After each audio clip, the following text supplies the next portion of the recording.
Scene అయితే తను గీసుకున్న శివయ్య బొమ్మ దగ్గరికి వెళ్ళి ఇలా అంటూ ఉంటాడు. ఏంది శివయ్య ఇది? ఏంది ఇది? నాకు పెడుతున్న పరీక్ష లేకపోతే శిక్ష? ఏంది ఇది? అమ్మాడికి పెళ్లి చూపులు రావడం ఏంటి? అది మేస్త్రి గారి బిడ్డ.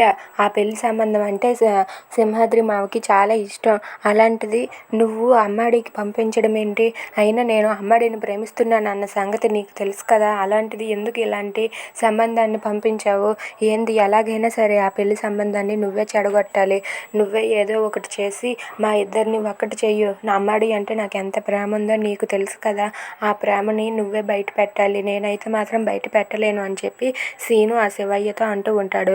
ఇంతలో పెళ్లి సంబంధానికి వచ్చారు అని తెలిసి కుట్టి అయితే ఒక్కసారిగా షాక్ అయిపోయి తను కూడా ఆలోచిస్తూ బాధపడుతూ ఉంటుంది. ఏంటి నాకు పెళ్ళా? అప్పుడే పెళ్లి సంబంధాలా?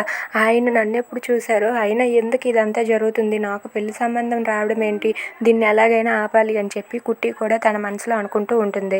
Thanks for watching friends. Please subscribe our channel.